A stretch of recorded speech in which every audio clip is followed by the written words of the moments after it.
Scrap and me.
All right. Good morning, everybody. Hope everybody's doing well this morning. Y'all let me know how the stream's getting out, how it looks, how it sounds. Making sure I'm putting out good quality stuff. But anyway, good morning. Welcome back to Morning Bubba.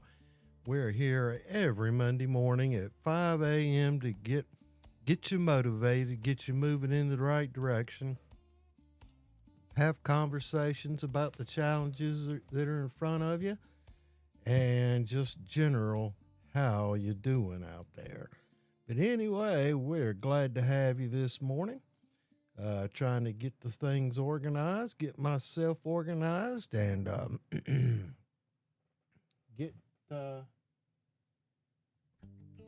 get things going this morning. Let's get the week started out right, okay? Let's do a check-in. Let me know where you're going, where you're headed. There we go. Trying to get some housekeeping done. There we go. Good morning. Good. Let's get the week started right, the right way. Staying focused, prepared, and committed to working safe, timely, and efficient. Not only to impress our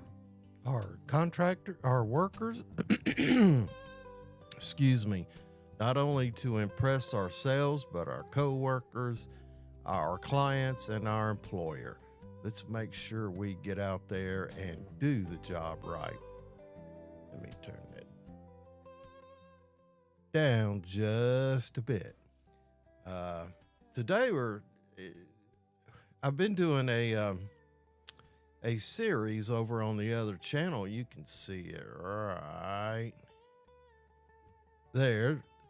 Uh, I've been doing a series, a 12-part series on fall protection, which kind of plugs into the 10-hour and 30-hour OSHA training. But I'm going through that.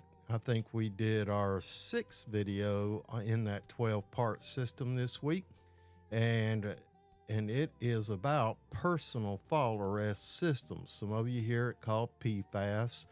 Some of you hear it called PFAS, and some might call you being tied off with your harnesses and your lanyards and recognizing good anchor points. But in this system, it's the system you wear. It's that system that travels with you.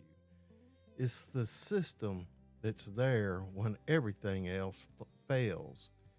And we've covered safety nets and guardrails, inspection criteria and how they're built and all that good stuff.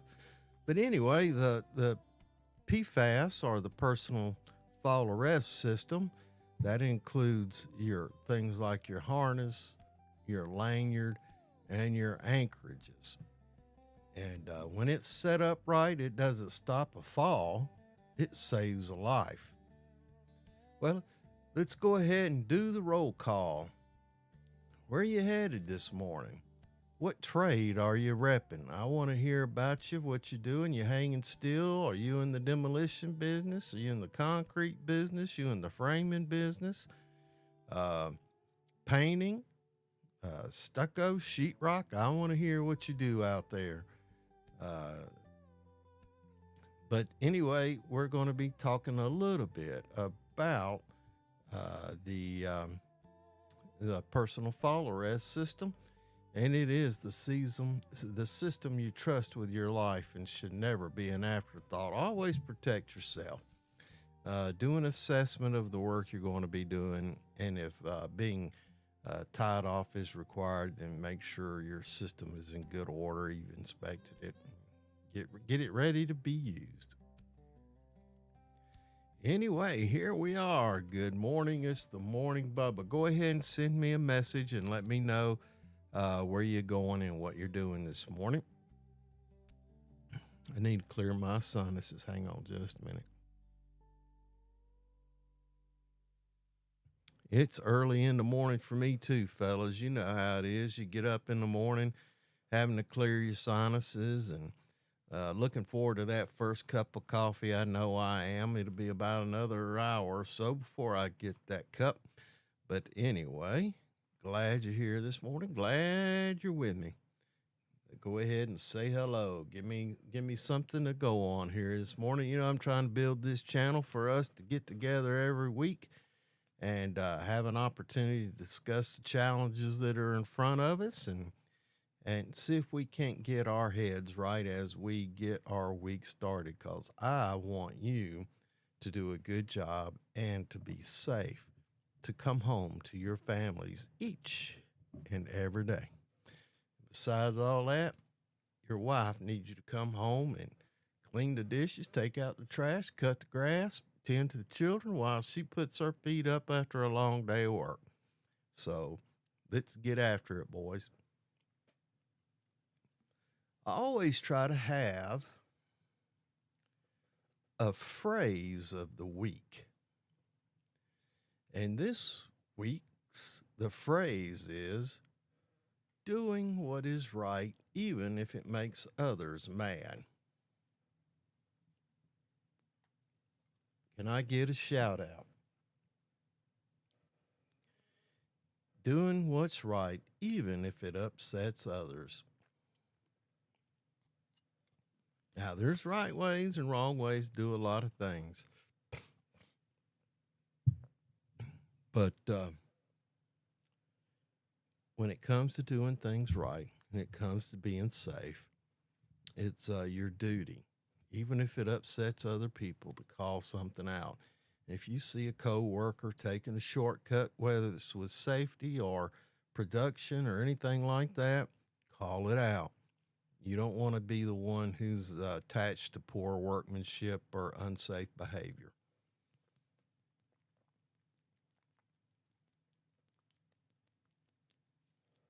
I got a little parched, fellas, girls. Thank you. Anyway, this week's phrase is do it right, even when it makes others mad.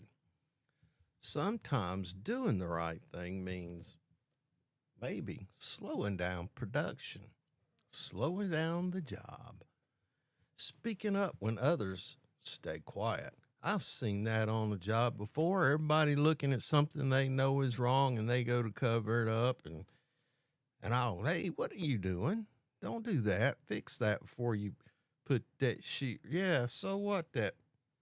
So what it's going to cost you another hour? You can't cover up a pipe that's broken or leaking. That customer's got a warranty for ever how long. And they'll find out, and you're going to be back fixing that thing. It'll cost your company money, and it'll be a reflection on you as doing poor work. And who wants to be known as that? So speaking up when others stay quiet, refusing to cut corners. I ain't got to put no wire right there. Yes, you do.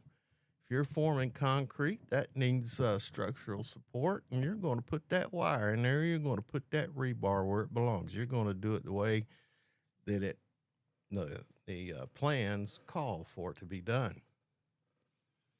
And even when it comes to safety, if you're within 6 feet of a leading edge and there's no other form of protection, you're going to tie off. You're going to tie off.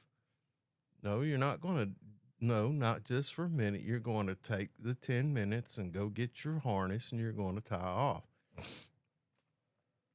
So being a leader, that's kind of tough because you're going to get some pushback and you're going to get those looks and you're going to get the guys saying, that son of a gun, man. Hey, brother, you get paid by the hour. Oh, well, we've always done it that way. I don't care how you've always done it. You got to do the right thing, man. That's what part of being a man is, doing the right thing. Okay? You know, safety, it ain't about popularity. It's about responsibility. Doing what's right protects more than you. It protects everyone around you. And besides that, we ain't there to be liked. We're there to do a job and go home safe. Anyway, good morning, everybody. That's just my little philosophical stint on things. It might mean something to somebody. It might not mean something to some others. And you know, it really don't matter because you know what? I did the right thing and I said it out loud. Anyway, if you disagree with me, go ahead. Send me a chat. I don't care. We'll talk about it. Come on. Tell me I'm an old fool. Tell me I don't know what I'm talking about. Tell me you know better than I. Come on, do it. Do it. I don't mind. We'll talk about it. Oh, my music quit playing. I tell you what.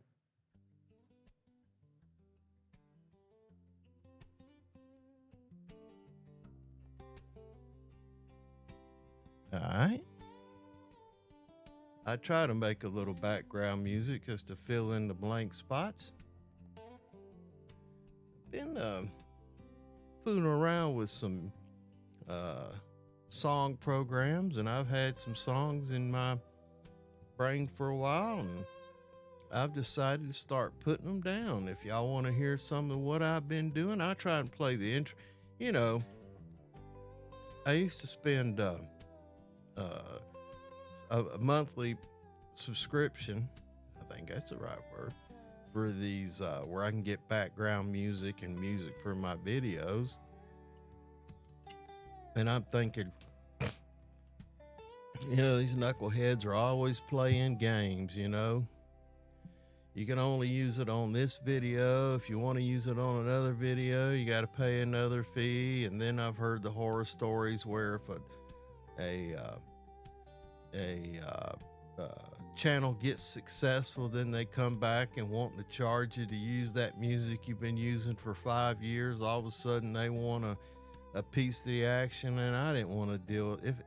It doesn't matter to me whether I become some success where it generates any revenue or not, but I didn't want to deal with the legal headaches of dealing with it. So I just been fooling around trying to come up with my own stuff and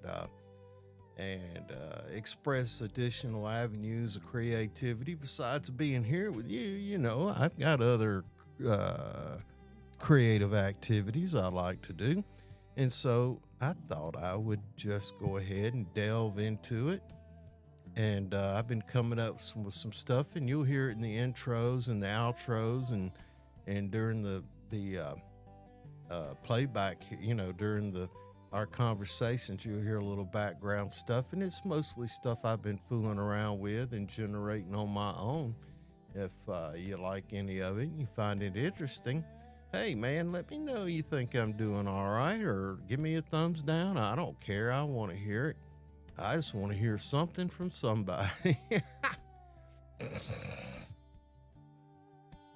Who else has trouble with their sinuses and all that stuff first thing in the morning? Probably nobody. It's probably just an old man thing. Anyway, here we are. It is the 6th day of April, and it is 5:13 in the morning. Been with you for 13 minutes already, and it's hard to believe that I've been with you that long already. Anyway, we're moving along. We're talking about personal fall protection this morning. It is one of the most common forms of fall protection that we see out there in the field. Not everybody works on the high rise where they got a carpenter crew who goes around and builds guardrails for us and keeps us safe. Sometimes we've got to grab our harnesses and go do something on the roof, whether it's install some flashing or make a repair or do some demo. But the personal fall protection system is the most widely used form of fall protection in the construction industry. Anyway, so let's talk about the PFAS, the use and inspection. So, who, what, when, where, and why for PFAS use and inspection? Who? Inspected by a competent person and checked by the user before each use. In my opinion, if you're using a PFAS system, you ought to be competent. That should be on your competency card. Fall protection. It's to be inspected regularly and before each use. So, what are we checking? We're checking the harness. Make sure there's no frays, cuts, or damage. And I see them all the time. They're out there. They've got burn marks on them. If you're, as a guy, I've got guys that do a lot of torching. There'll be burn marks. And you can have a burn mark on it. It just can't be near the edge. It can't be frayed edges. It can't be a cut in them anywhere. And the worst thing I see, and the crews I work with has gotten much better, but they'll get done with them at the end of the day and just throw them in the back of the truck, and it's back there with equipment. Oil will get dropped on them, fuel will get dropped on them, and then they sit in the sun and bake, and I do an inspection, and man, those things would be bitter and brittle and just crusty, and have cuts in them and marks on them. And I would go, you ain't using this one. I ain't got another one. I guess you're going to have to go somewhere and get you one then, because this one ain't. And I'd take, boy, I've made them mad before. I'd take old pocket knife and just cut it right. Just cut that strap right in half. Hey, man, old supervisor come running up and getting in my face. And I said, well, what you going to do? I'm going to call so-and-so. Well, here, let me give you his number. Yeah, man, be mad at me. And I understand it, man. You got a lot of work going on, and you need that guy up there fixing that. Now you got to redirect and come up with a solution. You might even have to go somewhere and buy a new harness. And, I used to see him go to the old the old Home Depot, and call it safety in a bucket or lifeline in a bucket. Got a 5-gallon bucket in there with a cheap old harness and a piece of rope on there. And I had to go, as long as it passes inspection, it might not be comfortable. And, you got a guy wearing that all day long, and he's going to wear it cinched up the way it needs to be. You could spend $100 on it, or I think back then, I think they were $60 or $70. And it would get the job done, and you could use it, but it sure was uncomfortable to wear all day long. And then, the teams progress, and they go, well, this guy's serious, and this is really part of my livelihood, and if the company won't invest, I will, and I'll take care of my own equipment. And, but it got to where, the companies I work with, they understood the importance of a guy who's comfortable wearing that gear all day long, because you got to think about it. He's toting tools up and down buildings and all kinds of crazy stuff. And, if they're comfortable, you get a lot more production out of them. And so it ended up being a wise investment, and they would invest in good quality fall protection gear, especially when they got that darned old man walking around inspecting stuff, giving them hell about it and causing delays and all that. But most companies now, they'll invest in some good equipment for you, but they're also going to be looking at it. Hey, you better be taking care of this stuff too. Anyway, that's the harness part of it. And the next comes the lanyard or self-retracting lifeline. When I got into it years ago, it seems like everybody was dealing with lanyards, and some of the larger companies out there, contracting companies, have gotten where they just want you to have what they call a SRL, which is a self-retracting lifeline. And that's been a big thing. It's really a more effective system, because it only allows you to fall so far. It locks down in a hurry. As a matter of fact, it prevents a fall, where self-rescue becomes almost a standard now. It'll stop the fall before it gets too far where you would need a rescue. But anyway, inspect the lanyard, same criteria. Make sure the latching mechanisms are working properly, not rusted, bent, and that the self-retracting locking function works properly and all that. So make sure you inspect that. Make sure to check the D-rings on the back of the harness. Make sure it's not rusted, corroded, deformed in any kind of way, and make sure all the connectors are functional and all the labels are legible. And that the labels on the self-retracting lifeline, they've always got the little labels on them. And I've seen guys take and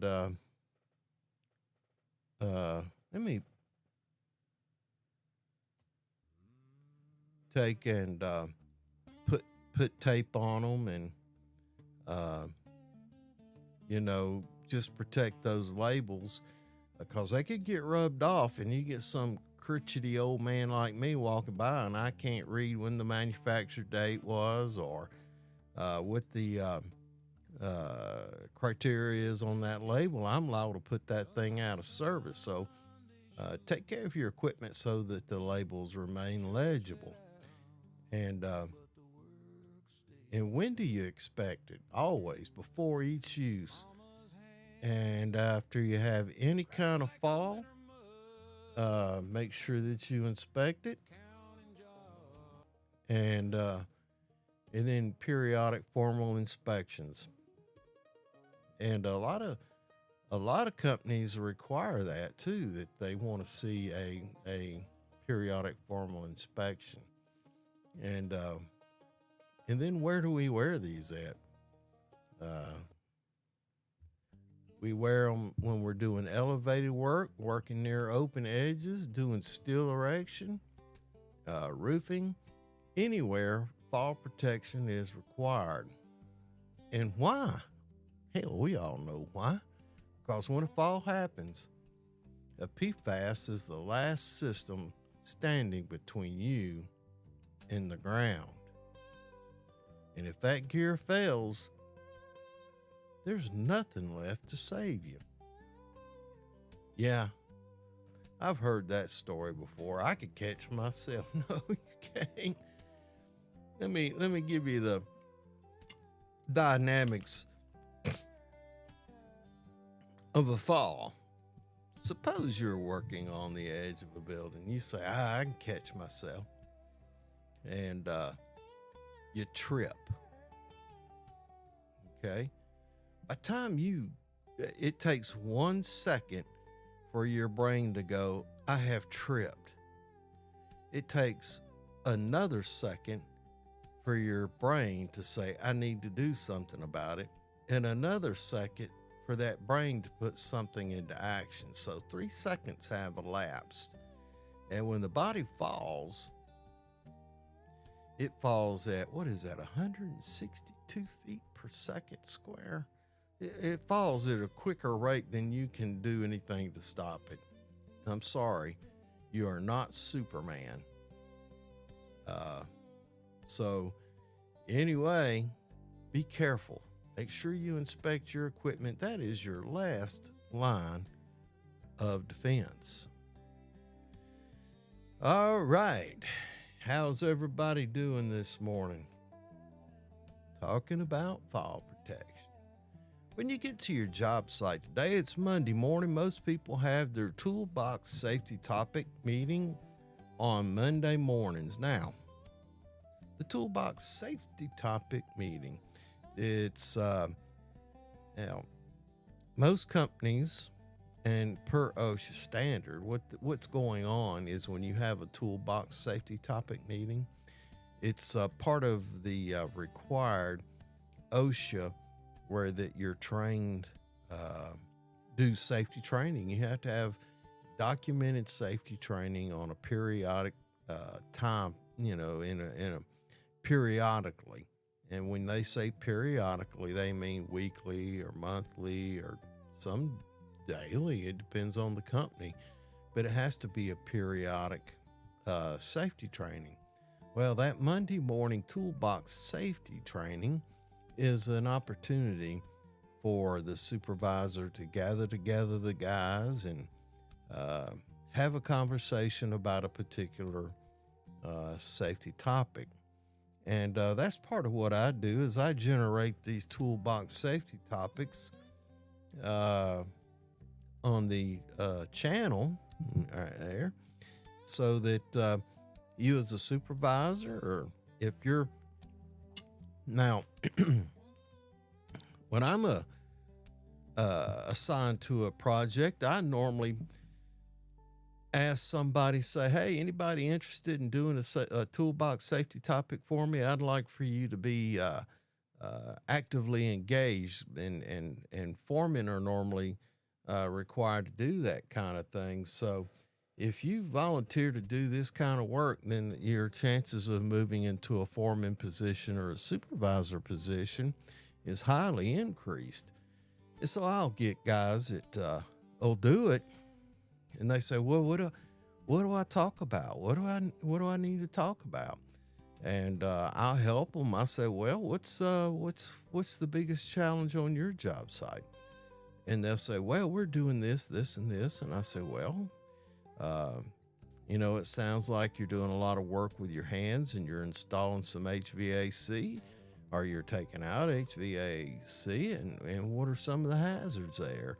And they'll say, "Well, the guys are always, you know, being careful with their hands." And I said, "Okay, so you've got a pinch point or a caught in between kind of scenarios. So that would be something good to talk about." And either with every one of these toolbox topics that I do, I always include in the description of the video, I include the script that I read through. And they can go on there and print that script out, or find other Google, pinch points and hazard point toolbox safety topics. And there's a bunch of them out there. They can print those off and use those as talking points. Or I have seen guys use my videos. They've got a training room, with a TV in it, and they'll pull up my video and say, "We're going to watch Scott this morning." They know me. They've seen me. They say, "Well, let's just watch Scott this morning and get this out of the way." And they'll have a sign-in sheet, and they'll have that sign-in sheet. It'll say what video they watched, where they watched it at, who the instructor was, what the subject was, and the date and the time. And the guys will sign in on that, and they'll watch a video. That satisfies that toolbox, that training criteria, the periodic training that OSHA has in mind. But anyway, this week, make part of your toolbox training the job site challenge. Make it anchorages. Make that the challenge. Can it hold? Say this week's challenge is about anchor points. And ask yourself, can what I'm tied off to actually hold me? Now, OSHA requires anchorages capable of supporting at least 5,000 pounds per worker, or designed by a qualified person. Now, I use the example. I drive a Ford F-150, and with me in that truck and what little equipment I have, and I've scaled it, it weighs 52 or 5,400 pounds. So my example is, can it hold your pickup truck? And I'll point to a pickup truck. I'll point to my pickup trucks and one of their pickup trucks. And I'll say, can you anchor your pickup truck onto that what you're tying off to? Will that hold your pickup truck? And that helps them get a visualization on that. So it must support at least 5,000 pounds per worker, or be designed by a qualified person. That means you can't tie off to the guardrails. I've seen that way. Hey, man, you can't tie. I've seen them tie off to electrical conduit. I've seen them tied off to electrical lines. And I'm like, what are you doing here, bro? It looks strong enough. That don't work. Proper anchorages are rated, verified, and make sure they're positioned correctly. Don't guess, don't assume, know. And make sure that your anchorage point is directly above your head, not way off over here or way off over here, because if you do have a fall, it puts you in a swing hazard, or you could swing into structure or a wall or something like that. And you may not hit the ground, but you're going to hit a wall or something and beat your brains out. So just be wary of that kind of thing, okay? All right, make that your job site challenge. All righty. Good morning, everybody. Offer me up a chat, man. I'd like to have something to talk about. Let's have it. Matter of fact, if you send me a chat and you actually want to get on the phone with me, I can do it. Let me turn that on anyway. I've been playing with this thing, and actually, I can take phone calls and put them on the air with me. So, if somebody calls in and has a question, I can put them on the air with me, and we can even have a discussion. You could call in and tell me a joke. You could call in and present a particular type of fall hazard. I'm trying to get this where we're having all kinds of things going on. So if you want to call in and talk about the weather or talk about a challenge on the job or tell a joke, we can do that. Anyway, speaking about telling a joke, how about a Monday morning laugh break? You know, do I have any music play? Let me work on something.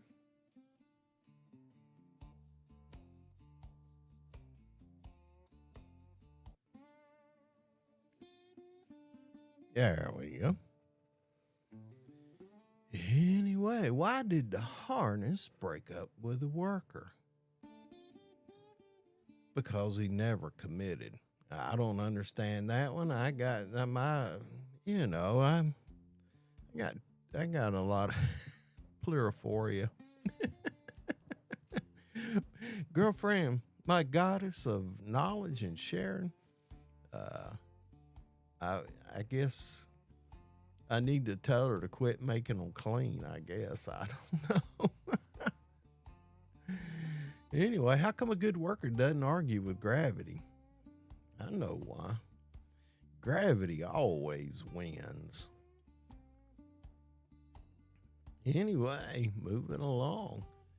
Why did the safety guy bring extra lanyards? Because he didn't trust shortcuts. And I heard an old story one time. I heard a guy say, he says, "Why tie off next time?" And the old wizened guy, the old gray beard like me, he said, "That's what the last guy said." Anyway, there you go. There you go. I did have a guy ask me, he says, "Can I tie off to a guardrail? They're designed to 200 pounds. And I said, "Well, what does OSHA say the requirements are for a guardrail?" He says 200 pounds outward and downward force. I said, "What's the OSHA requirement for an anchorage for your fall protection?" He kind of palmed up on me. I said 5,000 pounds. So what do you think the answer is? He just hung his head and walked away. And, I love it when a guy come to me and he's worried. He's a new guy and he wants to do right. And he says, "Will this anchor point hold?" And we look at it together and I'll take a moment and do a lot of training on it. I said, "Yeah, that'll work." Or no, that won't work. Let me tell you why. And then we'll talk about 2 or 3 different options that he can use to be safe, whether it's a pre-installed anchor point on a roof. A lot of high-rise buildings, they'll install anchorages in the structure. Or I've had them show them how to use fall protection anchorages that they install, whether it's the kind that you drill a hole and has a bolt and you tighten it down to the right torque and it provides protection. We've covered all kinds of things over the years. So no, guardrails are not a good anchor point. And here's another comment. Guy told me I don't know if it was another say. No, it's just another. He says most fall protection failures aren't equipment failures; they're decision failures. And I like to include that. That's absolutely right. That it's bad decisions. What your anchorage is, uh, or using equipment that is uh, in bad shape or has been damaged, or that's right. They're decision failures, and that's a hard truth, and it's an important one. All right. You know, we talked earlier about, the requirements for OSHA and that kind of thing. Well, this hour of talking without any kind of interaction, it really starts to wear on me. All right. Well, I'm here in my studio, and we're right in the middle of the seasons here where it's too cold for air conditioning and too hot for heating, but the studio gets hot. And I'm starting to feel the heat of these lights on my bald head here.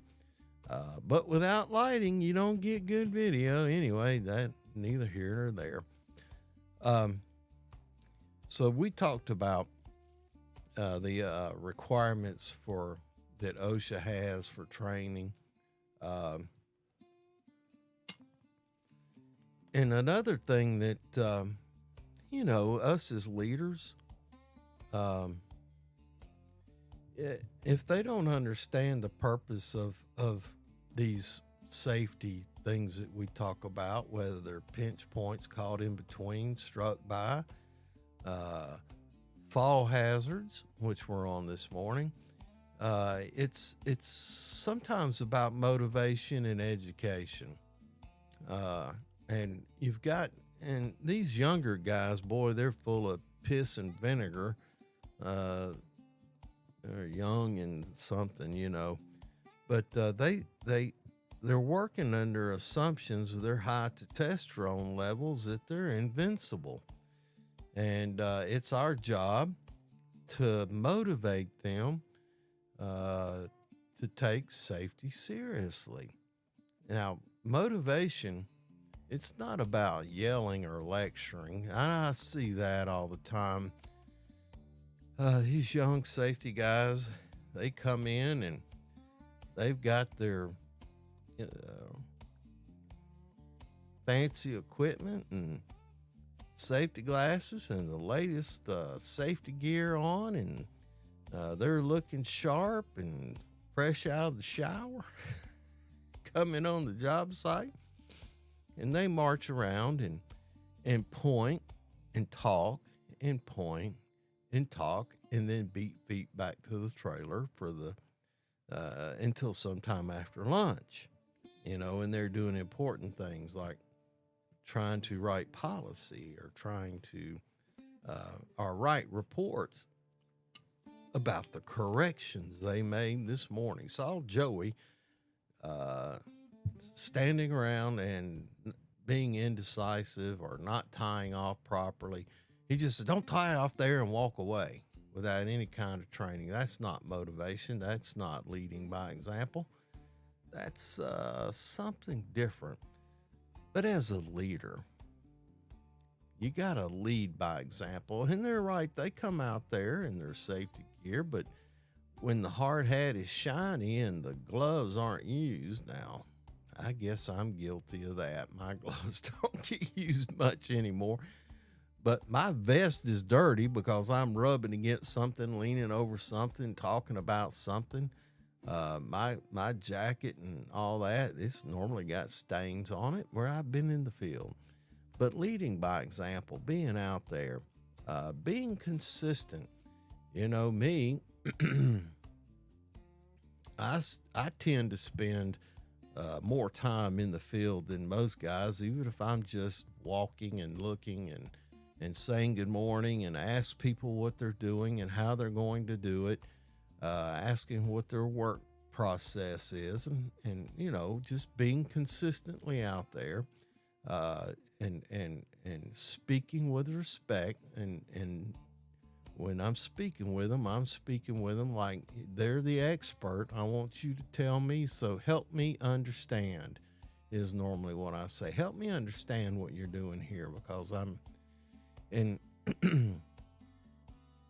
that leads them into telling me how they're going to do something. And if I see something that I question and I say it, I say, hey, well, tell me this. And they go, there's probably a better way to do that. And I said, well, maybe, because I know for a fact there's a million ways to do a million different things. But anyway, safety is the priority. And if you need to change your means and method, there's nothing wrong with it. And they get to understand that working with me. So speaking with respect and taking the time to show them why it matters. Now, people don't always follow the rules. They know the rules, but they always follow leaders. And so my suggestion to you is to be the example. All right. Send me a text. Tell me how that works for you. Send me a chat, I should say. All right. Monday morning, 6th day of April. Man, where did this year go? It's already April? Holy camole. It ain't some, you young boys, it don't slow down. It keeps right on rolling.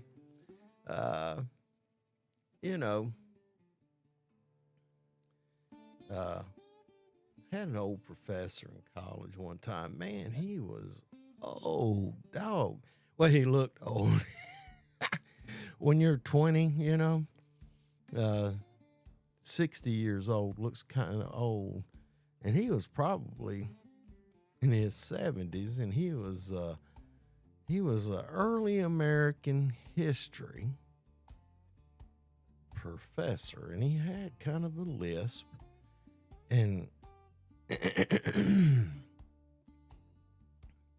man, I look back on that, and we were talking about the Civil War, and he was talking about Pierce, who was a political leader back then. He had that lisp, and man, I was having a hard time, and he kept saying Pierce did this, and he had a southern accent with a lip. Pierce did this, and Pierce did that. And I stopped and I say, sir, I say, how's that name spelled? Piss?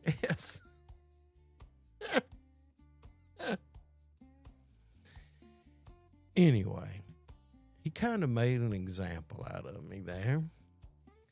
And he looked out the window, and I remember it was spring and the leaves were coming out. It was a cold kind of a morning. It was an old building. It was an old military school. It had single pane glass, and boy, it was, cold inside and cold outside. And there was this young sapling tree. That might have been a fruit tree, but it couldn't have been more than 3 or 4 years old. And he directed everybody's attention out that single pane glass, and it was that old wavy glass, so you can see it'd been around since the 1800s. And he pointed to that tree, and he said, one thing you got to learn in life, if you're not green and growing, you're ripe and rotten. And that kind of made an example to me. So the day you stop learning is the day you start getting hurt. Experience is valuable, but only if it keeps growing. Stay teachable. If you're, and I run across this and I understand it, superintendents, they think they've made superintendent grade, and that they've been appointed that superintendent grade because they're superior knowledge. Well, that may be the case, but don't think you know everything and you don't need to learn something. I'm not the kind who wants to waste my breath when I'm on a job. I don't say very much, but by golly, when I speak up, there's something to be said there for what's going on. So stay teachable, stay sharp. And I know when to keep my mouth shut. I know when to say, okay, you're right, man. Good job. So let me know what kind of boss you got. Send me a chat. Let me know who you work for. Let me know what kind of boss man you got. Is he the kind that listens, or is he the kind that just marches around and gives orders? I had worked for a company one time, and my habit was to get to the job site way before anybody else got there. If a job started at 7, I was there at 6. Now, why was I there at 6? I wanted to see how the job started. And I've told this story before. And, I'd be sitting there in the dark, and 6:30 or so, an equipment operator would show up, and I'd watch him fire up his machine and do a walk around, maybe check the oil if he knew that it had a leak or something. And then he'd get working and be out there by himself working. I said, man, this ain't safe. Another guy show up, another machine operator, he'd show up and he'd do the same thing. Sometimes he'd inspect his equipment, or sometimes he's hopping that thing fired up and get to moving or whatever he had to do. And then some of the laborers would show up and they'd sit in the truck and drink coffee. And then about 7 o'clock, they'd get out of the truck and start fooling around the job site trailer, getting on their gear and getting ready to go to work. And then they'd start doing something just to look busy. And about 7:30, here come the old superintendent coming in a cloud of dust, hurrying into the job site. And he'd jump out and he'd start pointing and directing laborers, go do this, go do that, go do that. And he'd go stop 3 or 4 machine operators and point, say, need to do all this, do all this. And and then I would appear, and I'd start querying. You don't have your PTP meetings, pre-task planning meetings? Oh, yeah, we did that this morning. Okay. I said, what'd y'all talk about this morning? We talked about equipment inspections. I said, did you document that? No, we talked about it, though. I said, okay. Can I see your PTP? Well, I ain't filled it out yet. Okay.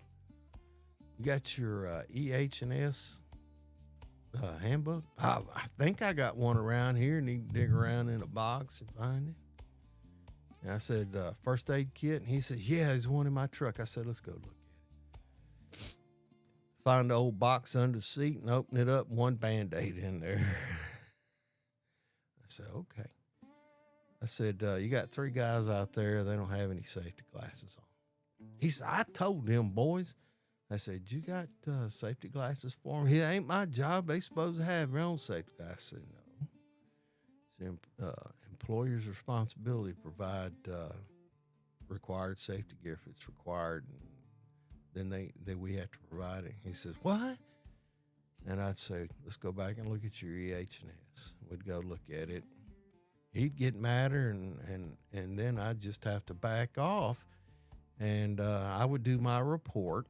And I would send it to him, and I'd send it to my upline, the safety director, and I would send it to his division manager. And boy, they'd get mad. They'd get mad because they got called out. But after a time, probably a year, working in several divisions with I probably had 20 superintendents, 20 jobs. I'd visit 4 or 5 jobs a day, but I always had at one first thing in the morning. So after a period of time, they started recognizing that, hey, this guy's going to write me up if I don't do this stuff right. And then they would start doing it. And, after a couple years, it had got entrenched into their mentality, and all their employees on the job uh, knew that if this didn't happen, that something wasn't right. And occasionally I'd get reports that say even from the field guys, hey man, this guy, he ain't doing it right. We're out here. He's just showing up late and not doing it right. And I would concentrate on that leadership team for a while, and it'd get squared away. And occasionally there had to be some changes made, and I didn't like it, but because of my fiduciary responsibility I felt toward the people I was working for, those changes were made. And sometimes I had to make a strong argument because overall performance was good. They got the job done on time, and but their safety record or performance wasn't that good. And the defining line normally came when somebody got injured. And I hate that part of it. But when somebody gets injured, then all of a sudden they look back at reports and they say, man, he was telling us this guy was not good. He was telling us. He look at and I would be like, well, I know you wanted to keep giving the guy a chance, but there's the ultimate cost. And that's not what we want to happen. So be that leader. Be that leader. Stay teachable and stay sharp. All right. Moving along. Good Lord, it is 5:53. All right. Well, you guys got a preview of what's coming up this week on the channel. We'll be going in just a little bit more depth on the PFAS, personal fault arrest system. And we'll be covering proper setups, anchor requirements, inspection points, and common mistakes. Also understanding your gear could be the difference between you walking away or not. So make sure you check out the other channel this week, right there, and check out the toolbox safety topic. Like I said, we're in, I think we just did video 6 of a 12-part series on fall protection, which is kind of the prerequisite for the OSHA 10 and OSHA 30. I think the combined time on all 12 of those is probably right at an hour and a half, which is the requirement for the OSHA 10. But anyway, check that out and share it with your guys. Use it as training and refresh your memory. Get you re-motivated for fall protection. Anyway, check that out on the channel coming up. I normally release those videos on Friday around lunchtime is when I try to do it. Might be a little late this week. I promised my dad, and I really miss him, and I want to go see him. I promised my dad I would be down to visit him this week, and he's about a 6-hour drive, so I'll be driving 12 hours this week. Hey, I'm lucky. I am lucky. I get to see Pop. Anyway, he's 86. Can you believe that? 86. I told him I don't think I'll make it that long. He says, if you're going to get old, boy, you better be tough. I hear that. I feel that already. But anyway, as we wrap this morning up, and we always got to wrap it up. We can't go on forever doing this. You got work to do, and I got work to do. Just remember, doing right isn't always easy. But in the long run, it's worth it. Tie off when others don't think it's important. And speak up if they don't think it's important enough to do so. I don't care if you got to go tell their mama on them. Don't let them put themselves in danger. Okay? So, lead when others hesitate. If nobody else is taking the lead and they're all standing around not wanting to be accountable, go ahead, step in the breach. Go ahead, get in there. Take responsibility. I tell you what. I know I got about 3 minutes, but I'm going to tell you what. When I'm looking for leaders, leaders are going to make mistakes. They're going to do something that it's not right. Something is going to go crosswise with them, and they're going to make mistakes, and they're going to be a true leader. I thought I was making a good decision. But when I'm looking at a leader, you know what I'm looking for? I'm not looking for the guy who's going to do everything perfect. I know that none of us are perfect. I'm looking for the guy who's going to make a decision. I need somebody to make a decision. If you're not sure, you can call me. But when you call me, I want you to have at least 2 solutions. And then, based on what you are presenting and what you know and what I know in my experience, we may use one of those 2 that you presented, or we may use a combination of those 2, or we may come up with a 3rd way that's the best.